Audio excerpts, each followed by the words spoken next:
You are listening to the Savage FINcast, episode 25, The Average Dragon. Chicago. A criminal mastermind called Overlord held our city in his terrifying grip. Ordinary cops were losing the battle against Overlord's super freaks and mutants. Then, a miracle happened. When I found him, he had no memory of his past. I helped him find an identity and a life. Now we have a fighting chance. Now we have the dragon.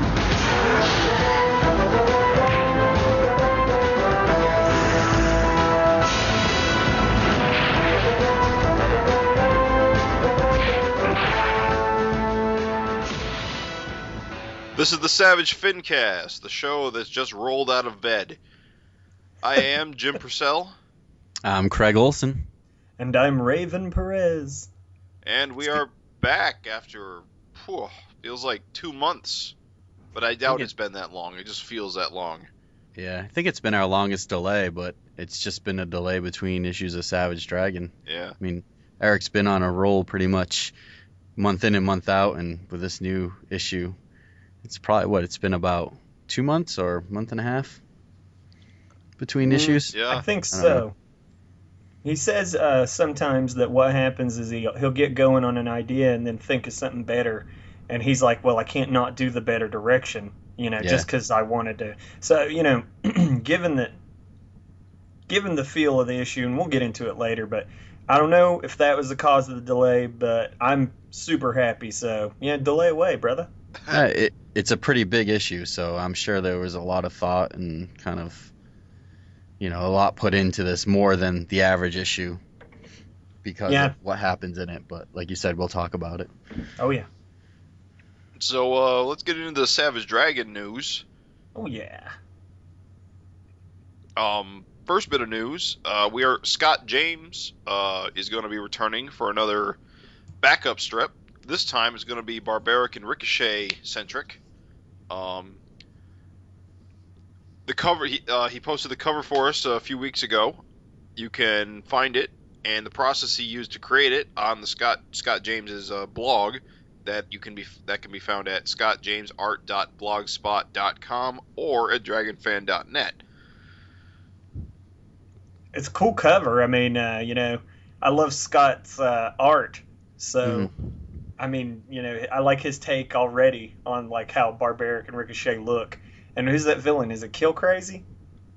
I don't know. Is that a new villain or is that an established villain? I honestly don't know. Well, I like the look of the villain too. Yeah. Yeah, I'm not sure. And I don't think it was said what issue of Savage Dragon it was going to be in, so I'm not sure if it's going to be. Probably in the next couple. Yeah.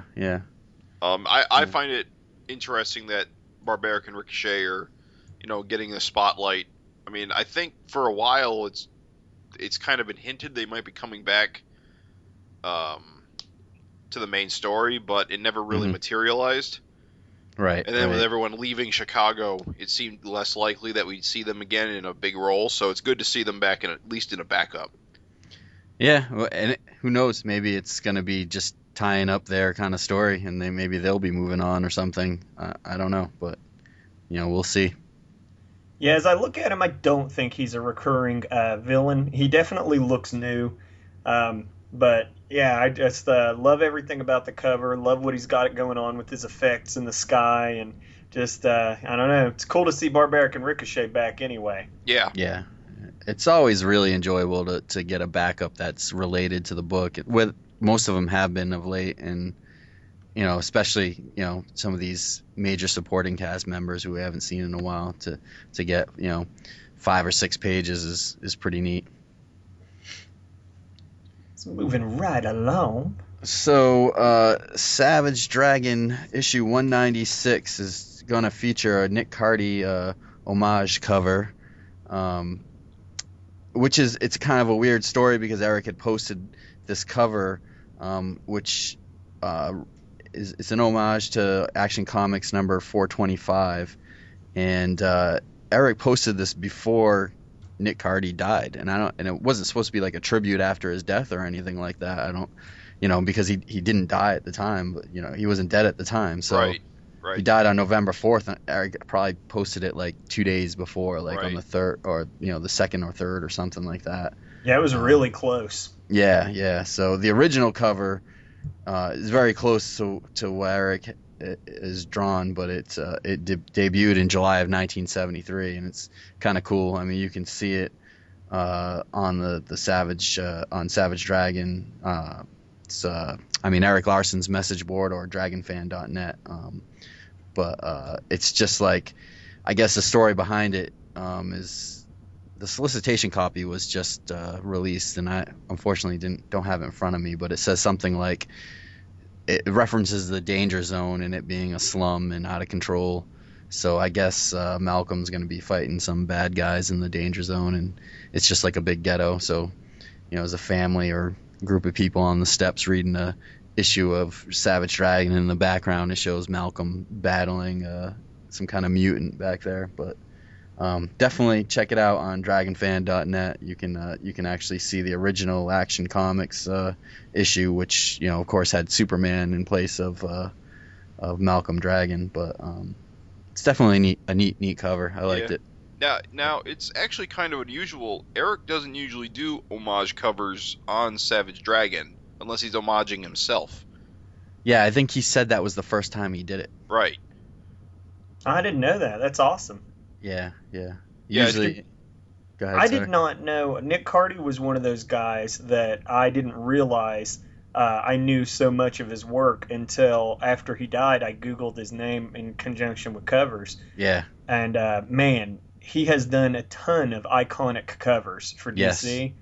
Like, you probably do know his work. Right. Just the covers are so amazing. I could look at them all day. There's so many neat concepts and things that he did. So he's a good one to cover, definitely. Yeah. Unfortunately, I don't really know a lot about his work. I'm probably, like you said, I probably am aware of it just because he did so much of it. But he was the primary Superman artist of the 70s or something? He looked like he did just a ton of stuff. I mean, he's done covers for Aquaman, Batman, Superman, Justice League. So he's definitely a DC guy.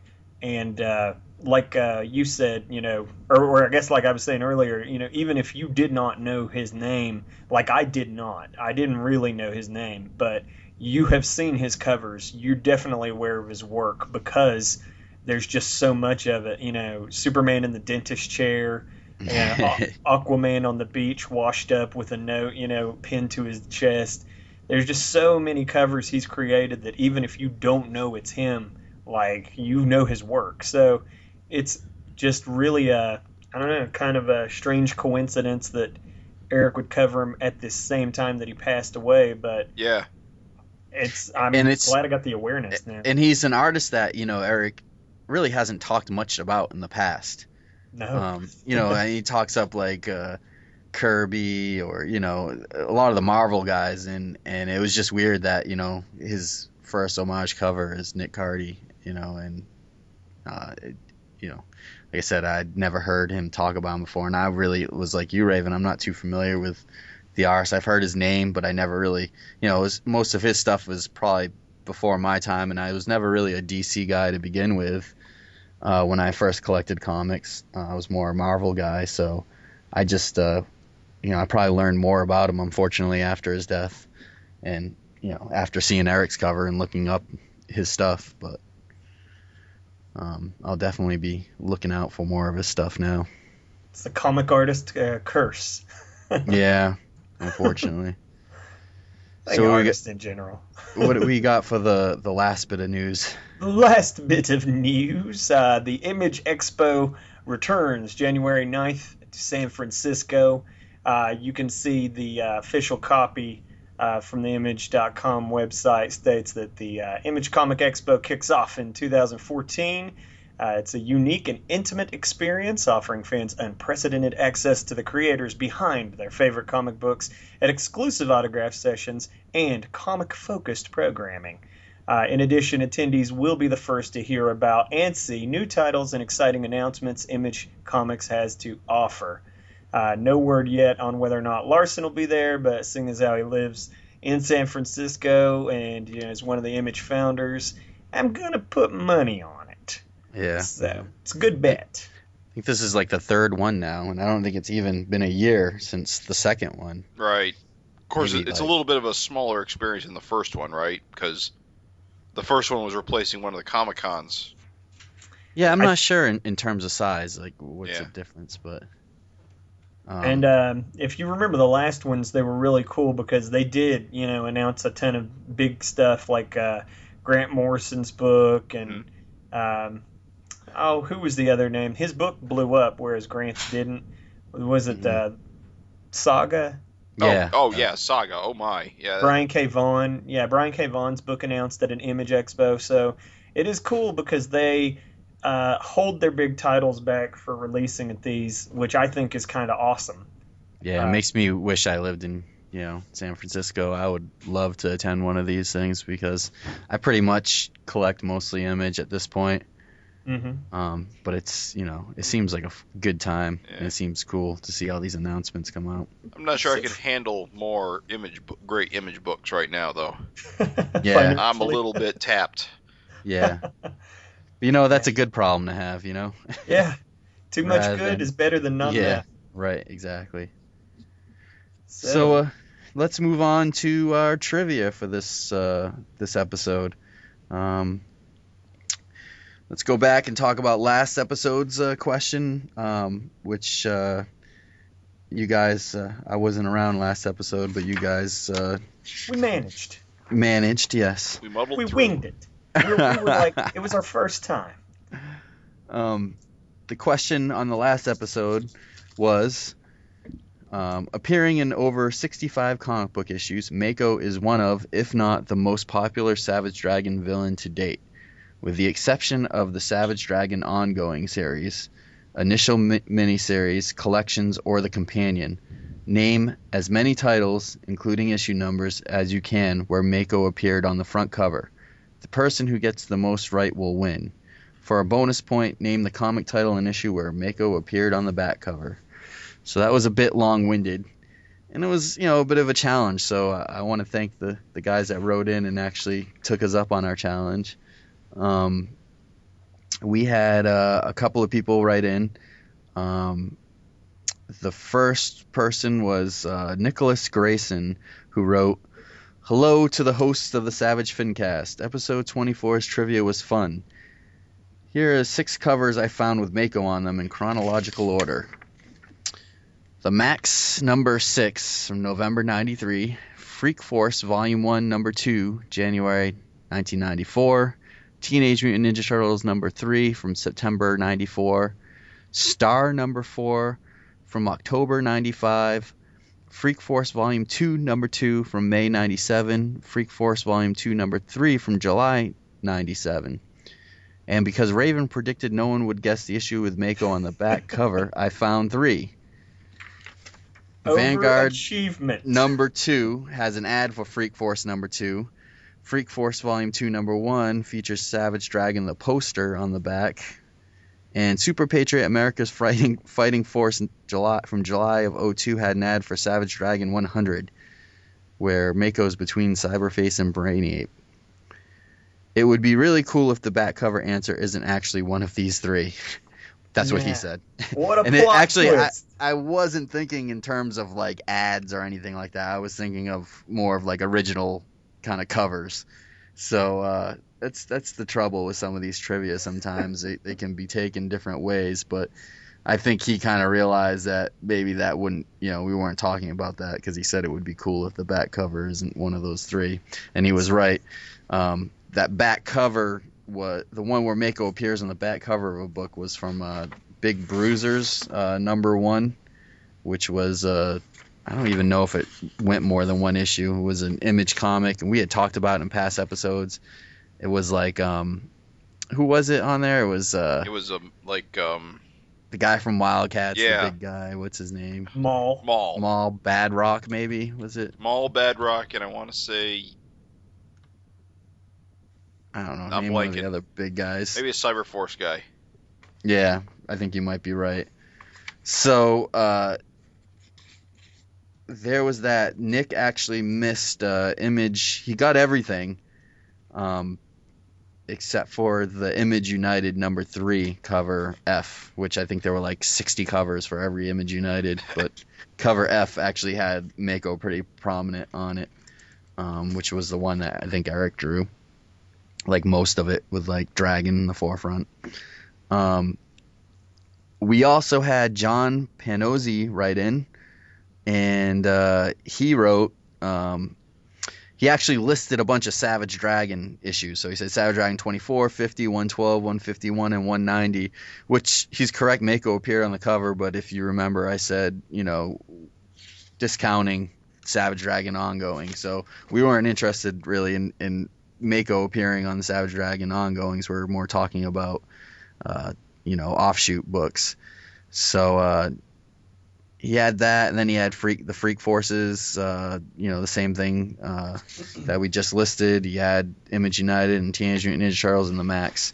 So, and the bonus question, he says, Mako appears on Twisted Funny's back cover to Savage Dragon 169, as well as the wraparound cover to the Big Bruisers one-shot. I can't believe anyone got that Big Bruiser. Yeah, that was so obscure. Yeah, that's pretty awesome. It blows my mind. So those are the two guys that wrote in. They were both really, really close. I'm going to give the prize, though, to Nick. I guess John I think he won a couple of episodes ago. So because they both, neither one got them all, and they were both so close, I'm just going to give it to Nick. He hasn't won anything yet. I know he's written in a bunch of times, and so has John. But there you go. I hope John doesn't get mad and stop listening to us. I'm done! Nick Grayson's going to win his choice of either the digest version of Savage Dragon 190 or the Flying Colors comic store variant of Savage Dragon 165. So, Nick, get in contact with us and let us know which issue, which prize you want. You can reach us at SavageFINcast@gmail.com. And thanks for writing in. We appreciate you guys playing along with us, and it's always fun to get some participation. Plus, it always blows my mind. Yeah, the skill. I didn't see anybody really doing it. Yeah. No, they got it. And it's funny. Gavin didn't write in this time, so we missed you, Gavin. I know you're not gonna. You're disqualified for being for life, for being Eric Slacky, but it's still fun to hear you call in. So. Lackey said. More of a flunky. Hey, you once I should roll these guys for you, Eric? All right. Hey, give me your money, kid. So let's talk about this episode's question. Since we're talking about death in this issue, or we will be talking about death in this issue, I made this question kind of a death-centric question.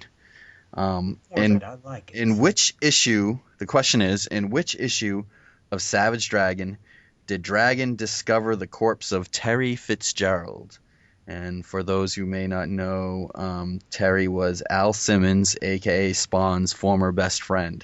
So it was kind of a random thing where Dragon kind of comes across the corpse of Terry Fitzgerald in an issue of Savage Dragon.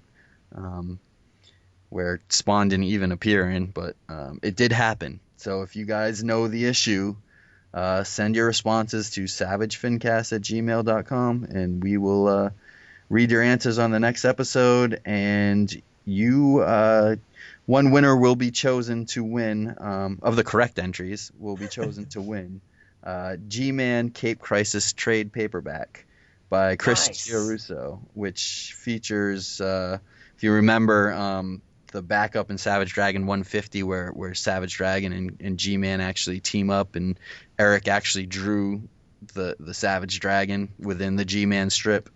That's featured in this trade collection. But it's a pretty nice collection. G-Man's a fun read, and Dragon appears in it, and it could be yours if you correctly guess the trivia question this week. So sweet. Everyone write in SavageFINcast@gmail.com. We will sing your praises. Now let's talk about the meat of this episode, what we're all here for. The moment we've all been waiting for. It's a good issue. Yeah, it's pretty good. Savage Dragon 192. End of an era. Pretty much the saddest electrocution-based death of a hero I've ever read. Not a lot of people have the balls to electrocute their main character to death. Sin City? Is that the only other comic? I don't know. That's the only comic that comes to mind. I'm going to say so. Saddest electric chair death since Marv. I like the cover. And everyone was looking at it and was like, well, how's that thing going to fit over Dragon's fin? And the electric chair helmet. It's a metaphor. Yeah. It was the first thing I thought. And the answers are in the issue. I do like the cover with the shadowing and stuff like that. It's pretty neat. It's pretty dramatic. It is. It's a good, just stark, morbid. And I like that the color experiments have kind of crept onto the covers, too. Yeah. Got a really, limited palette here, but, It's very drab. It's cool, though. It's very moody. It's the end. It sets the tone. But before we get to the issue opens up with a bang. Oh, yeah. Oh, man. We've been the showdown. Yeah, I mean, we've been waiting a while to see this. It seems like for the past bunch of issues, Dart's been going around taking out these vicious circle characters left and right, trying to get to the head, who is firepower at this point, and take over the vicious circle. So now we're finally here. It's almost like a video game. She's taken out all the sub bosses, and now she's up at the top of the tower facing the main guy. Top of the Sears Tower, apparently. Yeah. Pretty sure that's what it is, or it's got a different name now, but... I didn't know it was based on an actual building, so that's an actual building. I think it's based off of... I think the Sears Tower looks a little different. I know Overlord back in the 20s was in the Sears Tower. I don't know, maybe this has been rebuilt different after the whole Savage World thing, but it's definitely a pretty tall skyscraper. And it's not. I don't even think it's called the Sears Tower anymore. No, it's called Willis Tower now. Yeah, but no one ever calls it somebody. I just like the firepower. He actually, I didn't have much of an opinion on the guy, but he kind of does come off as a badass here. I dig his design, and I'm glad he has at least a couple of pages of showing off a little bit. I've always liked his design since he first appeared. 20 years ago, whatever it was now. But I feel like he's too close to an Overlord type guy. Yeah, that is kind of the thing. He's got the mask and you can see his teeth and his eyes through his mask. And he just comes across I don't know. Maybe he's just kind of any bad guy comes across like that, but he just kind of comes across the same kind of personality. I don't know. He just basically utterly shuts her down with disrespect, I'm glad someone finally just knocked the sword out of her hand. Yeah. You know what? The cool thing is, I mean, she comes after him with a sword, and for, I don't know, since we've seen her, since she got that sword, I don't know, what issue was that? Way back when she got the God sword. That's the only weapon she's really used. I mean, her name's Dart, but she just goes around with a sword. And, so it was cool to see her right away get the sword knocked out of her hand and then resort to her darts to defeat, the guy she's been trying to defeat forever. The head of the vicious circle, and her darts were the things that did it. You know what I mean? Right. I just want to say it is glorious that she cuts down his blast with the sword, cuts the blast in half. Yeah, just slices it. That's fantastic. It was a cool spread. It's definitely something I haven't seen before in Savage Dragon. I don't know why I didn't realize though that she was he set up so hard with the you're too short range, and then she uses darts to beat him, and I'm like, oh my god, why didn't I think of that? That's so obvious. Yeah, it's he's just her name's Dart. It's everyone forgot that her her skills are she can throw darts with extreme accuracy, and you seen her darts here, they're exploding darts, which is always cool because I think it's kind of dumb just to hurt people with just little pointy darts. Yeah. So exploding darts actually make so much more sense. Yeah, and it's a pretty badass conclusion to this fight. Yeah. It makes Dart, what it does is it kind of makes if you had any doubts that Dart is like a total badass, I mean, she's definitely dangerous. Yeah, long distance, short range. Mm-hmm. I don't know. Just like this badass ninja. So what do who do we see in terms of Vicious Circle in this? We see Assassin and Brawn, Roughneck, Samurai, and we see Rogue Warrior again. I know Rogue Warrior. Yeah, I know a lot of Savage Dragon fans are big fans of the Rogue Warrior character, who's been such a badass in the series. It's good to see him kind of lingering around. So hopefully we get to see him in action. I was like, is it Roughneck? Yeah, Roughneck's the one with the screws in bolts. his head. Yeah. I always like Roughneck. Yeah, he's got a good design. Next to Mako, he's like my second favorite, like Vicious Circle guy visually. I mean, in terms of repeating characters, there's not many left that from the Vicious Circle that Braun's shown here, Roughneck. I don't know who's left. I mean, Mako's dead. Bloop and the other guy changed back to humans. Animal and Bloop. Low Blow's dead, right? Yep, Brainiape's dead. Brainiape's dead. Butt Ugly. Yeah, there's not many of those kind of familiar baddies left, And I think it's probably being done on purpose, but. Oh yeah. I just love that, like, Dart has some plan. We don't know what the hell it is, but things are just trucking right along. It's Dart is completely certifiable, so you got to wonder what her plan really is or what her goals are. So after she defeats Firepower, that last panel on the page when she's talking to like the handful of Vicious Circle members, she says, I'll expect your full cooperation. There's much to be done.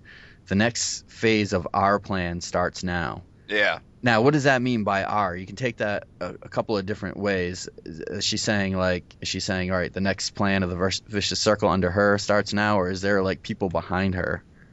I wanted the way I read it is that these guys out in the hallway basically let her through.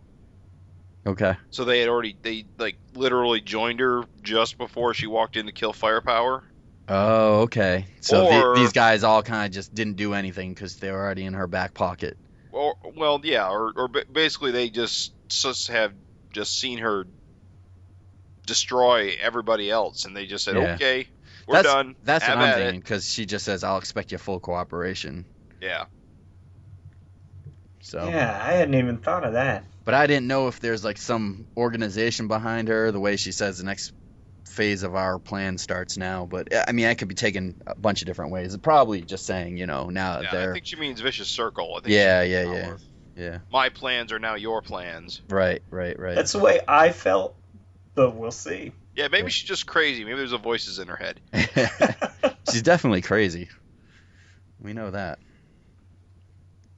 You gotta wonder. She said, "I have one more person left to kill, and I'll have no one to fear." In the previous issue, is that one more person Firepower? I'm pretty sure it was Firepower. Right. Yeah, I think so. Could be Daredevil. I mean, she's killed him, and now pretty much. I don't think she's gonna have any opposition from anyone else in the Vicious Circle. Oh no. So. I think she's proved herself at this point. Those guys fold like a house of cards under anybody that's awesome anyway. And if you come along and you're great, they're just at your whim. Well, it's pirate rules. If you kill the boss, you're the boss. I wish I would take that up in normal workplaces. I could take my boss right now. I know I could. Anyway, moving right along. So we see Cecil, and he's begging Dragon not to go. He's like, you could get out of this, and Dragon's like, whatever. It's kind of a hilarious moment where Dragon's just sort of like, asking the guys that are killing him to move it up so that he can get away from Cecil. Yeah, so they're just walking him to the electric chair, and he's just, he's fine with it. Well, Cecil here is like the voice of the fan, saying, Dragon, no, don't let it happen. Just bust through a wall. And Dragon's all like, no, that doesn't work. Sorry, guys. They put that contraption on his head. He looks like Light Ray from the New Gods or something like that. Yeah, actually, I kind of did get that impression. I want to say there's a Godtown god that wears a similar headdress. Mm-hmm. Maybe the skiing one. Yeah. Oh yeah, I feel like you're right. It does answer the question though. How do you electrocute a guy with a fin? Yeah. But you immediately, well, that's the thing. You put it on and you kind of wonder what's going on because, of course, the design looks a little bit, godlike or Future alien, techie, yeah. and you go, but wait a minute. He's superhuman. Maybe they got special superhuman electrocution gear. Right.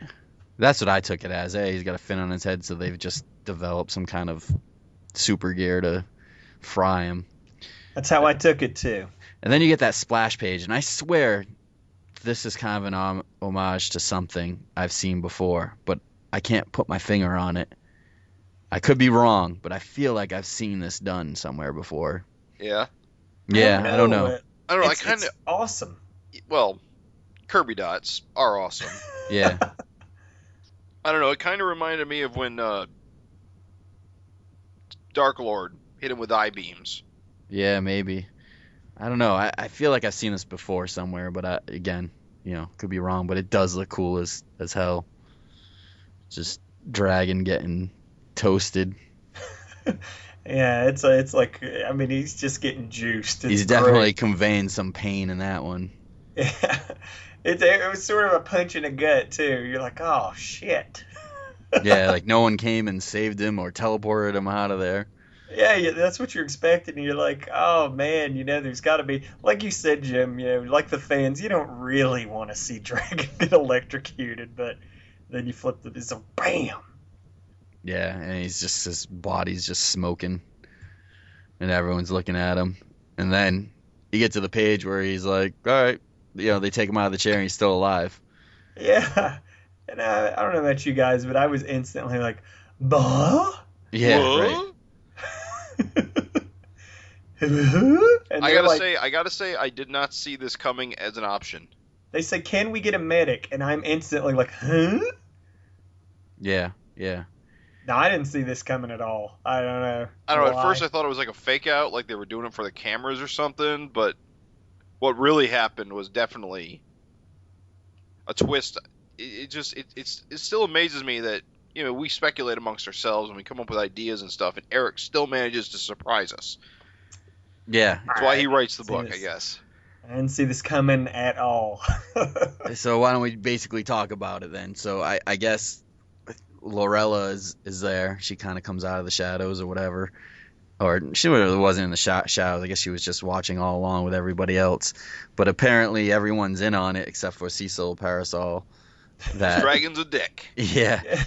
I know. There's no reason other than, I guess, more for exposition to I don't know, maybe he's used to as a character so that Dragon can explain the whole process, which kind of makes sense so that the reader understands. But they also did it to fuck with him. Yeah. It's just like Dragon. Just fuck with the guy. Yeah. Let's bring this guy in here and let him watch me fry. So basically, Lorella says that, ever since they jettisoned, Krull on Earth 20 years ago, that the Krylon scientists were, developing some kind of technology to, I guess, depower the Chosen One. So if they ever had another tyrant like her, they could depower him.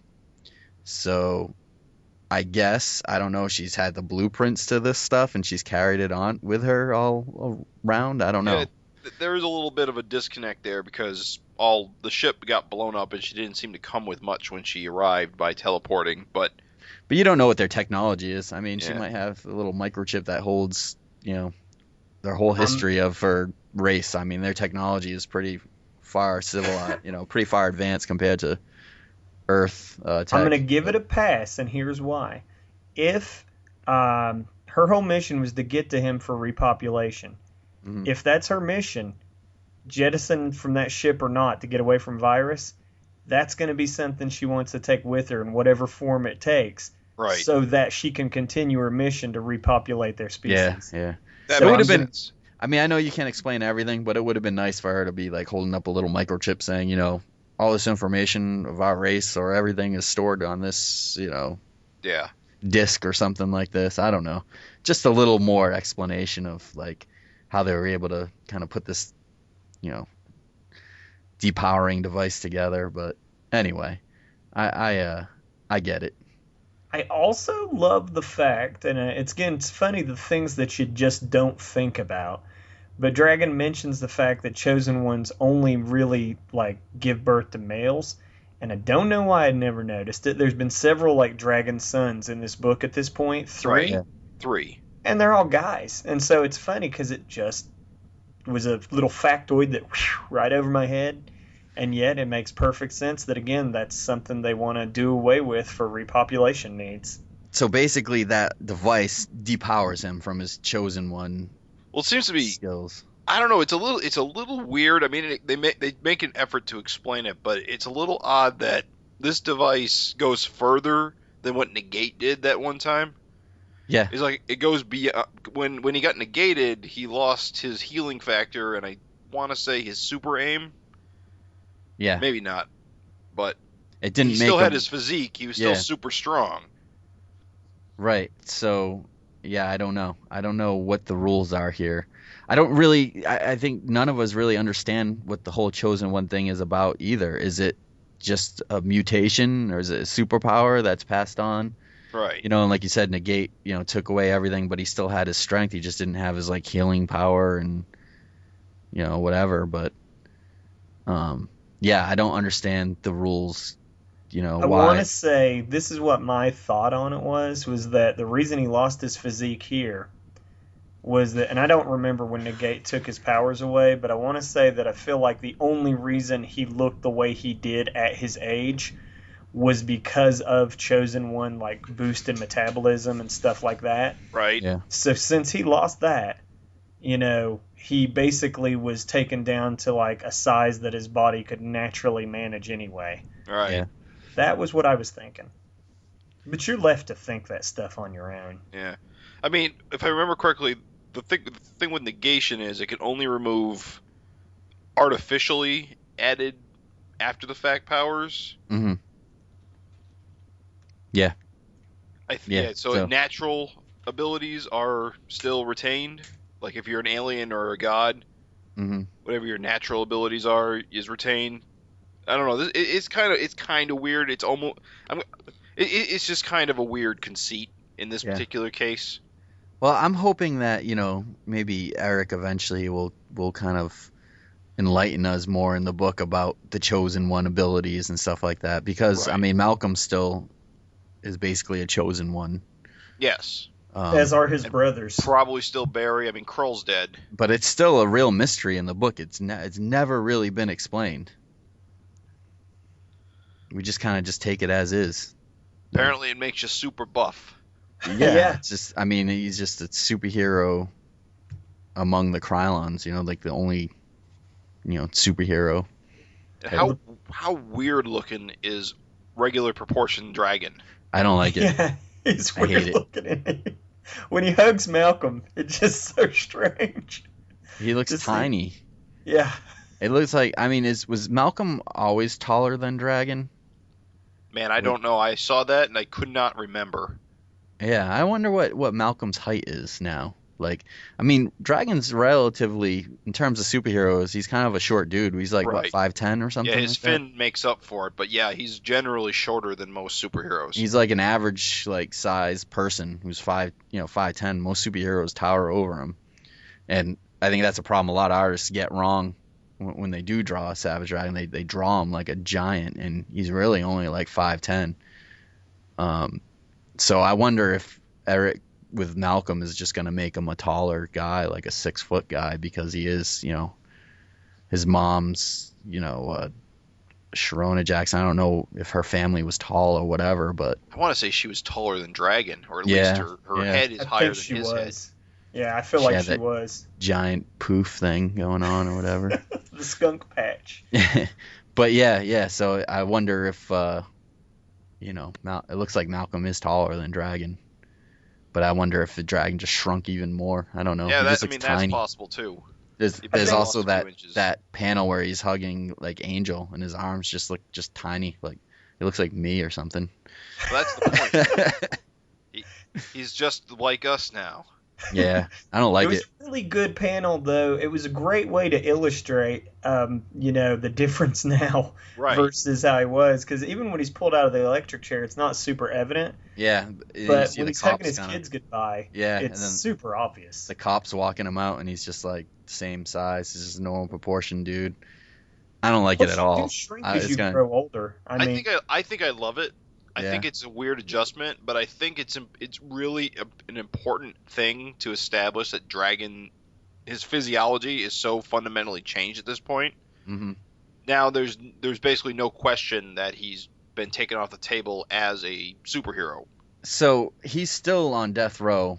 They talk Yes. about he's still in the appeal process. I know, we've had FinCast before. We've interviewed Erik, and he's also said this in other interviews where, Savage Dragon's going into its like Batman Beyond phase where Malcolm will have a mentor in the shadows. Do you think that's gonna be Dragon, his mentor? Oh yeah, it's Yeah. got to be. I mean, well, I say it's got to be. It could be anything, but Yeah. I mean, if Malcolm needs advice, he just goes talk on the phone through the glass or what have you, hmm and It does, Dragon yeah. can coach him. Right. How do you feel about this? Dragon still being alive. I mean, in the long run, you after reading this issue, and I guess maybe this might be something to talk about at the end, but seeing that we're just on this, these pages where we know that Dragon's gonna live, are you upset about the outcome? Did you feel like this was a good twist? I think it's a You good happy? twist. I'm Yeah. content with it. I mean, I think, like I've said before, I think Dragon's Dead has been done like 2 or 3 times. Yeah. I think this is a much better solution to remove him from the table, but also keep him in the book. Yeah, definitely. I think it strikes a better balance than just killing him hmm again. I'm just not Plus- sure if I like, just regular Dragon to be in the book. I'm still on the fence. I think maybe it's too shocking of what happened, but I feel like without his strength and everything, I mean, what is he? He's just kind of like a Smart-ass regular with a fin. guy. Yeah. I mean, I guess, he'll be able to help Malcolm and give him advice and stuff like that, but it's hard for me to just see like a regular Dragon like with no powers. There's still a lot of normal characters in this book that kick ass. Like, if you remember, anybody with power gloves, can kick ass. Like Alex, she put Yeah. on the power gloves and beat someone down much stronger than her. And there's other characters that are like, Star or whatever, that are normal guys that are still pretty kick ass. So just because Dragon is a normal guy doesn't necessarily mean that, like, he's going to just slide on downhill into suckitude.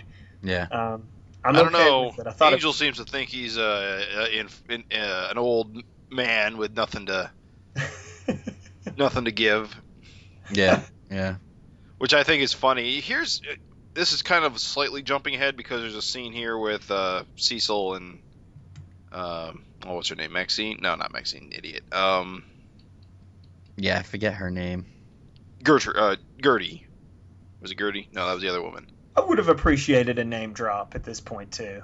I know Actually- that we. I Oh, know it's we Helen. It's know Helen her. Black. That's who it is. There we go. Helen Black. Yes. Yeah. Yes. Oh, he goes. I'll do it, Helen. There you go. Yeah, So yeah. there's a little bit of a name drop. Okay. But yeah, that basically Cecil here is pretty bummed that Dragon has rejected him, which can't possibly end well for someone who's so obsessed. Yeah. Dragon's probably going to wish he didn't blow him off later.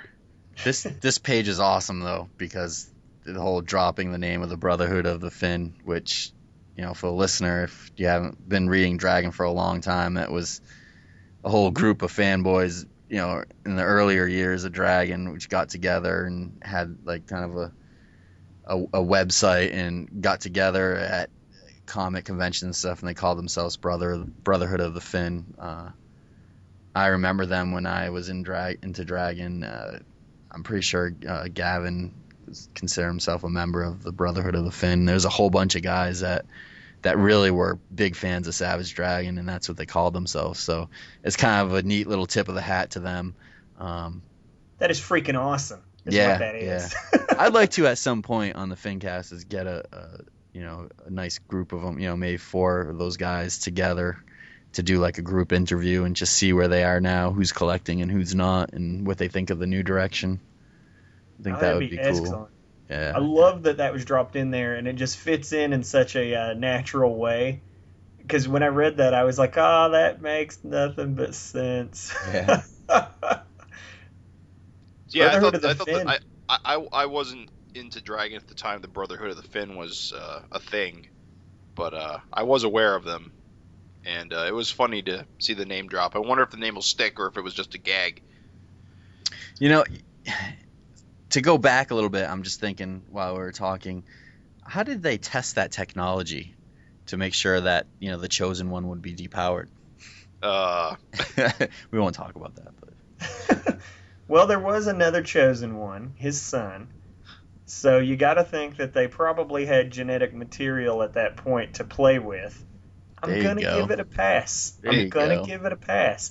I mean, they had his son. Remember, they caught his DNA so that they could have another Chosen One, which was his son. Right. And then they let him go, but they were like, you know, they didn't abandon the idea of a Chosen One. They still had one. So yeah, I'm gonna give it a pass. I'm gonna say they had his son's whole growing up process to test his genetic material and see what they could do. Right. Yeah, that makes sense. So now here's the other thing. Couple of things on that. Now, so many questions. Now that, you know, if Dragon Lorella start to make a new race, are they gonna need to integrate Malcolm into that so they can get a new Chosen One? I don't know. All I know is it's tough to repopulate a species with only 2 people. Yeah. And well, you know, to be similar to humans. Maybe there's more somewhere. I don't know. Right. Well, I mean, they can crossbreed with humans. That's been established, but it's pretty clear that Lorella doesn't want that, or else she wouldn't go through this whole rigmarole. Yeah. And then the other thing is, now that we've seen this piece of technology, we know it's out there, and you know, it's still, there's a possibility now that could be used against Malcolm by like a villain or something. I was actually going to bring that up, and then I forgot. It does seem like a new, I want to say MacGuffin. New toy to play with. New threat, new toy. Well, because previously, like, Negate was the closest thing anybody had to, you know, robbing Dragon of his powers, and that didn't work. Right. So it is an awesome, you know, thing to introduce into the series that, you know, if you have the right technology, you really can take away a lot of what makes the hero in this book the hero. So it's interesting. It's like kryptonite permanent. Do you guys feel like this technology though is another kind of like what do you call it, like a Deus Ex Machina? Like, it's a tad. I mean, in the sense that it just kind of comes out of nowhere and it solves a problem. Right. And we may or may not ever see it again. I'm a little bummed by that in a way. That, but I think, you know, it's a convenience in some respects. Yeah, I mean, I always like when there's like something happens and it's just something was around. Yeah. But you didn't see it happening. Sometimes I get disappointed when it's just like, all right, well, there's this Martian shrinking ray, so we'll use this, you know, and this is what happened, you know, it's some kind of like super technology, you know, and it's like you would have never been able to guess it because, you know, you didn't know it existed in this universe. You would have liked some foreshadowing. Yeah. I mean, this one had a little foreshadowing. I mean, Lorella's been trying to get back to Earth for a while now, and she clearly had a plan. Right. So I think it's a little less of an out of left field. Yeah. I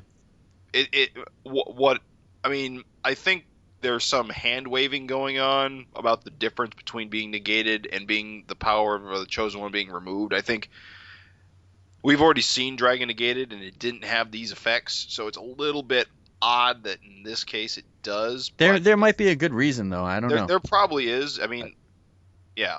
I feel like Negate was more of a Deus Ex Machina on this than like it makes sense to me for Lorella to have this ability only because they have had 20 years to figure this out. Right. Yeah. And Kerr was such a problem in their lives that, you know, they would have sat around and figured out a way to counter that from ever happening again. Right. So it makes a lot of sense to me. I'm not going to say that it isn't kind of like, ooh, magic. But it's the same because, you know, high science, you know, magic, same thing. Yeah. But it is also, to me, pretty logical. I think there's just a lot of, like, makes sense to me about it. given that, like I said, it's not just some strange weirdo that stepped out of the shadows and did this. This is someone who, out of anybody in the book, would probably have the best shot at understanding his physiology, how to remove his powers, etc. Yeah, Right. yeah. We'll see. I like how like this next scene where it's Malcolm and Angel kind of eating in a food court, and they're talking about Dragon, and basically they kind of just cement that Dragon's, for the reader, that Dragon's not really going to come back. I mean, they talk about Angel's like, well, they can just give him another blood transfusion and he'll be back to Savage Dragon, because we all know that the Hillman Hospital is storing his blood and stuff like that. But now that he's completely human, he'll probably explode. Non-chosen one. Or Krylon, Right. Normal Krylon. Baseline Krylon. The blood transfusion will, kill him. But then they talk about, he could just be like Batman, kind of like what you were saying, Raven. He could just wear like equipment or superpower gloves or something like that. And then they're like, well, he's basically 50 years old, and he's not a young buck anymore. So I gotta say, this scene illustrates a question that I continue to have every time these sort of conversations tend to come up. And when Angel and Malcolm like name drop established superheroes. Mm-hmm. I mean, remember, Dragon met Superman once, so presumably Batman exists. But is Batman in this context a superhero or a comic book character? And Seems if he's like a comic character. And if he's a superhero, how do they know about his cave and his butler? Yeah, I think they're just talking about him as a comic book character. It's just funny to me because I don't know. It's just the book often establishes that there are other superheroes out there. Yeah, well, he teamed up. Yeah, he teamed up with Superman, and Angel had Superman's cape at one point. So right, and you presume there's Batman's out there too, but they talk about them like, I mean, I think they've mentioned Spider-Man before as a comic book comic book character before. It's just funny to me that it seems to like go back and forth between, definitely. Are these characters are talking about fiction or are they real? Definitely. And we get a couple of Easter eggs in this. We got a Boom Pow Taco stand, and John Day is in the background as well. Yep. Five Guys and Wendy's. Is that Wendy's? I didn't even think about that. Yeah, I guess. want to think DYS. I see Five Guys, Wendy's, Boom Pow Tacos. Boom Pow Tacos right there. Anyway. Rolling right along. But this scene is another one where basically they're telling the audience that Dragon's probably not going to be active anymore, but I don't know. It seems like a little bit early to make that decision. I mean, yeah, he's older, and yeah, he's in prison, and it's unlikely he's going to have an opportunity. Right. But he probably can still kick ass if he needs to. You know, in prison, he had the grizzled old bastard, awesome grizzled old guy thing going on. Mm-hmm. I think there's still room for him to be, there's still room for him to be a good character. It is like, I realize that it might be disappointing for somebody that doesn't want to see him like not super or whatever, but I mean, the guy's had almost everything happen to him. This is just, it's strange because this is like a new direction when really I couldn't really think of too many new directions for the guy to go. Right. So if he is actually just adapts to being a normal guy and still kicks ass, that's kind of new for the character. Even though he's been in all these bizarre, he's been shrunk, he possessed another guy's body, just Dragon has had so much stuff happen to him that, I think he'll be okay. I think it's going to stay interesting. Now he must face his greatest challenge yet, regular life. Wheat bran. Naps. I love this double page spread. Yeah, so we're coming to this new villain, which I guess happens to be Brenda Funk in her, we seen, was it last episode, last issue? It was 2 or 3 issues ago. She had like an epilogue. Where she met some shaman guy, and I guess he changed her into this sludge monster. What, Slag, is that what they call him? Yeah. Looks like a raw deal. Yeah. That's what happens when you make deals with guys that live under mountains with skulls or skull masks. It rarely ends well for your appearance. I just want to give a shout out to a different kind of Easter egg. on the billboard just above Malcolm's foot, where you see a slightly higher quality image perhaps than what you might think. That's actually the flatter Michael Torres. So, do you know the story behind that? I don't know the story. Well, how did you know it's him? Because I see his face on DeviantArt. That's his avatar. Oh, really? Oh, we got another trivia for art that isn't Eric's Savage Dragon issue. That's it. Yeah, that is his rendition of himself. That's hilarious. So, I wonder if he just put it in there because there was nothing there, and then Eric kept it or something. I don't know. They were just like, yeah, don't worry about it. Leave it in. Now, it's funny because, the flatter doesn't get a lot of respect in most books, and a lot of circles, that's a jerk work, although I will just say that flatting is soul-crushing, very hard work. Yeah. If you don't know what I mean when I say flatting, just for the listeners, it's just when you computer color stuff, you got to lay out flat colors first before you do any kind of gradients or shading or anything. And so it's a lot of just color inside the lines. Lasso tool forever. Yeah, it's so terrible. I hate it. And this a lot, especially in the new direction that the book's taken with coloring, where a lot of the times the flats just stay. He puts his flats on DeviantArt and then shows you the finished page side by side, and he's probably doing more work than a normal flatter does. So it's kind of cool just to get his little Easter egg, his face on the billboard there. It's like in a kitchen. The sous chefs do all the work, then the chef comes in and reorganizes it at the end and calls it his. Well, not to take anything away from anyone, but because certainly the finishing job is also full of challenges and hard work too. It's just as far as not fun goes, flatting is not fun. So it's just a cool Easter egg, probably. I don't know, just something most people wouldn't have noticed. Yeah. The minute I saw it, I knew his face. Yeah, I mean, I definitely knew it wasn't Eric's art. It looked different. I'm just like, what the heck is this? Like, what's the story behind this? So that's him. That's who he is. It's Michael Torres, the flatter. So this battle with Slag doesn't really last. I mean, it's a couple of pages that she's beating the crap out of Malcolm, just basically blaming him for Spoon, her boyfriend's death way back during the invasion arc. And Malcolm's trying to talk her down, and Angel comes up from behind with like a telephone light posts, and just smacks her, blows her apart. I mean, she's basically just like this muddy goop, I guess. She's just drippy. Yeah, and just hits her, and she just explodes into like a bunch of droplets of slop. Slag. Yeah. Slag. This does sort of illustrate the difference between Malcolm and Angel's methods, and I dig it a lot because I like how aggressive Angel is. Yeah, but I mean, Malcolm's killed a lot of people too. Like, not a lot, but a few people. But I don't think it's because he meant to. He just didn't know his own powers or something. But for a change, he's not killing somebody on accident either. I don't know. I think. Well, remember a couple of issues ago when he had a talk with his dad, and his dad said that, mind your actions because they matter. I think maybe that might be having an effect on his methods. Yeah. He doesn't want to electrocute people's heads anymore by accident. Yeah.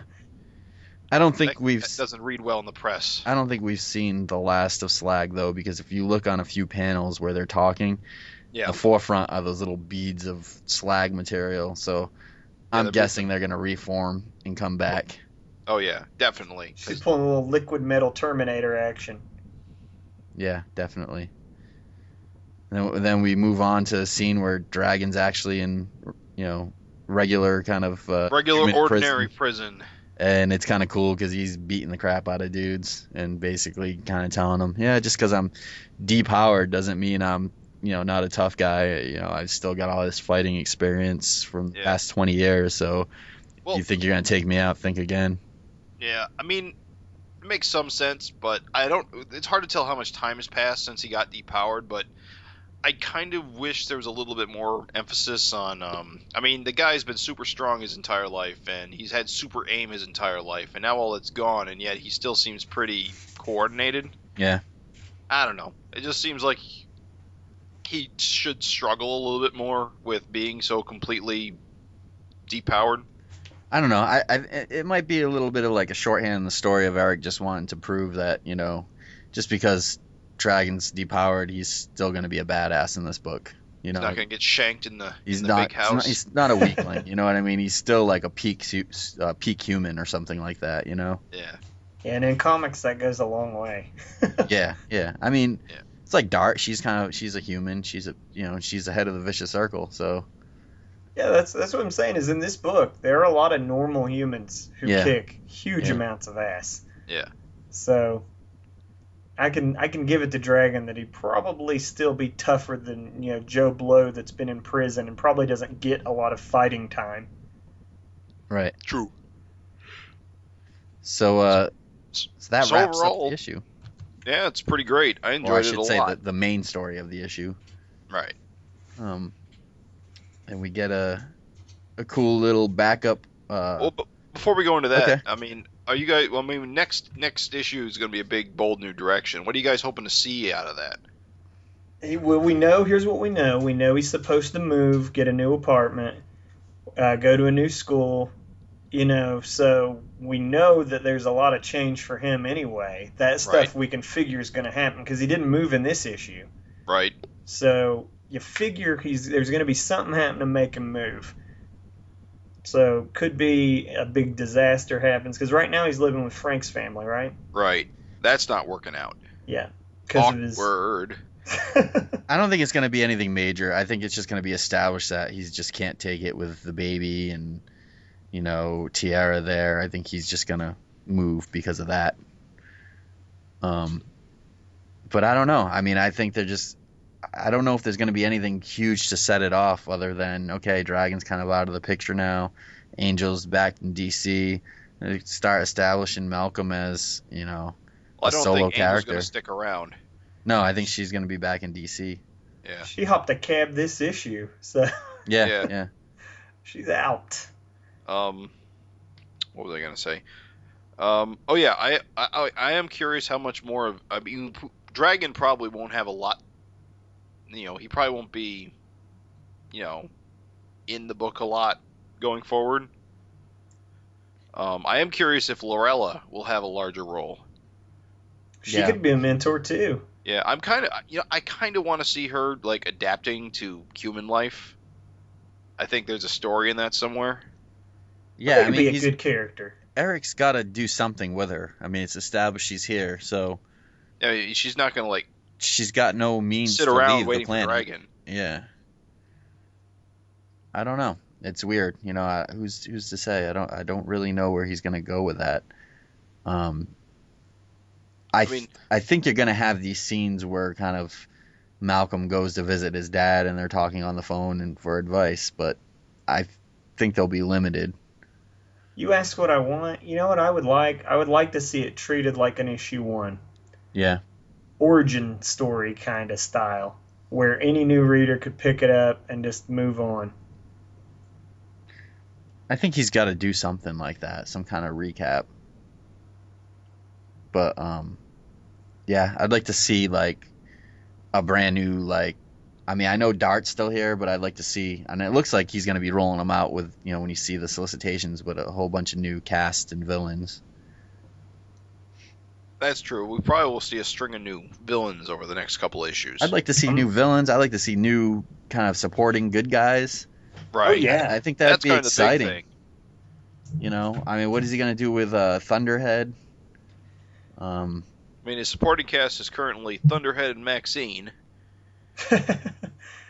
Thunderhead, Maxine. There's the child's version of Vicious Circle. There's Brenda Funk as Slag. There's this mysterious guy under the mountain. It's already starting to get there. So yeah, that's true. I'm excited. I think it's cool. I really think, and I'll tell you too. I just want to say, it's fantastic. I really hope he sticks to his guns. Honestly, I felt like the book was given to Malcolm, then handed back to his dad. Right. Yeah. Almost like Eric wasn't too sure. Yeah, it was like a false handoff. But I realized too that realistically, this book is a financial thing as well. It's not just a labor of love.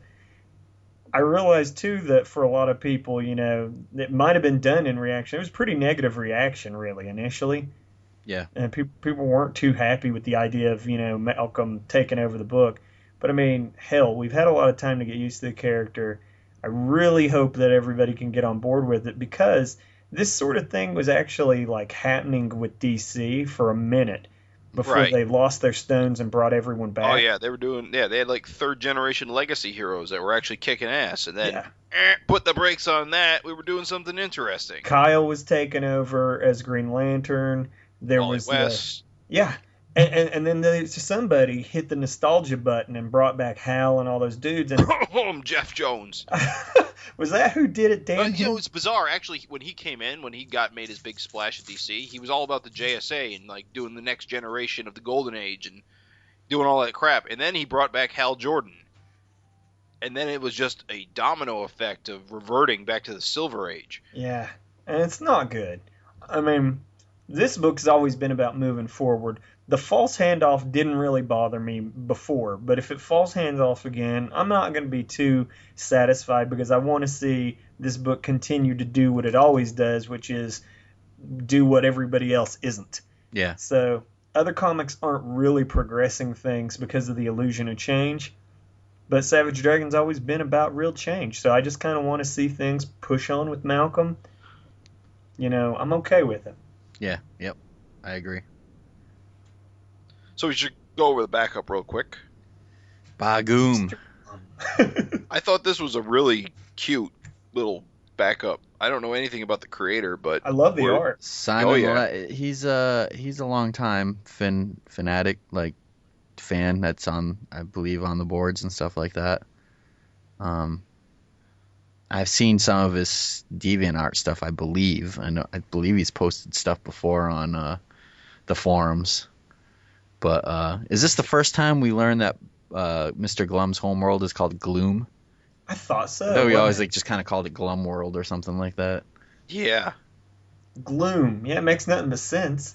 So it basically kind of fills in the story between when Glum went to Earth and when Dark Dragon found Gloom.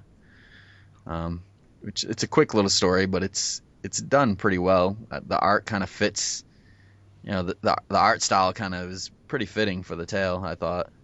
Oh, yeah. I love the use of watercolor and rough panels. Like, the panels are, like, marker in some places, and other places, like, they don't even... You know, it's hand lettering. Yeah. It's just awesome. Which, you know, it goes well with the character, because we've seen, you know, Eric hand letter a lot of Glum stuff before. But, it's really cool. It's like, it's cute, it's cool, it's kind of freaky. That last page where Dark Dragon appears looks really neat. Oh, it's great visual. He's gonna eat you.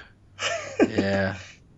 Well, this other color, all the other pages only really had a red and black like scheme, so it's cool that the only other color introduced in this tale was once Dark Dragon comes in, there's that green. Yeah. So it's great. It's a good little backup.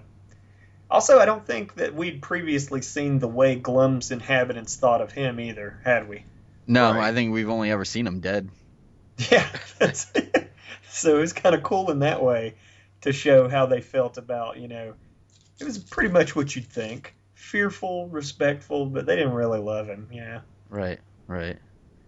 Yeah, I enjoyed it. It was a good backup. I didn't see it coming. There was no word, no preview, no nothing. So that's kind of neat. I like that. I like not knowing and just finding out. But good job. Props to Simon for a great backup. Yeah, fantastic work. So shall we gaze into the future? Let's do it. Do it, Raven. 193, A New Beginning. It's the ultimate jump-on point for new readers and a bold new beginning for Malcolm as he takes over the title role from his famous father. Malcolm Dragon's not your typical teenager. He lives in an apartment by himself in downtown Chicago. He's a junior, just transferred to a new high school, and he's trying his best to fill the shoes of his father, the Savage Dragon, fighting the forces of evil in the Windy City. New dangers, new adventures. Tune in. That's how I read it. Yeah. It's, yeah. Usually you go for like the dramatic movie trailer. This time you went for like the WB sitcom. That's it. Slide whistle. He's got all kinds of crazy neighbors that drive him insane. Now, it's exciting. I feel like, I've done the bold new direction, and we'll probably bring that back. Just this one time, I felt like the solicitation sort of it's a whole new series, I'm really hoping next episode we can get, or the episode after that, get Erik on the horn and really talk to him about this new direction. We got a lot of questions. I think it would be good to pick his brain about the whole negate versus this power, him turning to normal, and the differences of why negates didn't, change his physique or anything like that. Maybe he doesn't want to let us in on that yet, or maybe he's got a perfectly valid reason why it's like that and he wants to share it. I don't know. But it would be interesting to talk to him about. We haven't talked to him in a while. I don't remember which episode number we last talked to him. So it was a while ago. Yeah, I know we've been kind of saving up our. We don't ask him too often. You don't want to get sick of us. Yeah, so I think next episode is as important episode as ever. Also, it would be interesting to find out, why in issue 192 is all this happening instead of like an anniversary issue. You know what I mean? Like, what is issue 200 gonna bring? If all this is going down now, what could possibly go down in 200? The vague Dart answer versus Malcolm. Hey, that would be pretty sweet. What were you gonna say, Raven? No, I was gonna say is the vague answer previously was it's so exciting I just can't wait. Yeah. But I'm like, I think there's something else up his sleeves. Yeah, so we'll see. It'll be interesting though. I mean, Erik always keeps it interesting, and I'm really, wondering, issue 200 is less than a year away. How is that, besides the story, what is he going to do? Is he going to make it? I'm sure he's going to make it like a double-sized issue or something like that. And, is he going to bring other creators in the fold, or what's going to go on? It'll be neat. Yeah. If you remember issue 100, my God, like talk about a high bar. Yeah, definitely. So, definitely. It would be terrible to have looming over you. Yeah. As a creator. Right. Totally. So I just want to just remind people, if you want to write in and suggest something or ask us a question or answer our trivia, you can reach us at SAVAGEFINcast@gmail.com. We'd love to hear from you guys. It always makes for an interesting conversation. Yeah. But it was a good episode. I had fun talking about it with you guys, as always. Yeah, awesome issue, and always good to chat it up, and cannot wait for the next one. I'm with you there. Yep. So Raven out. Yeah, let's sign out. Thanks for listening, everyone. We'll catch you in another month. Till next time. See you later. The Savage FINcast is hosted by the Gutter Trash Podcast Network, which can be found at guttertrash.net. The Savage FINcast is proud to be members of the Comic Addiction family of podcasts and the Comics Podcast Network, which can be found at comicaddiction.net and comicspodcast.com.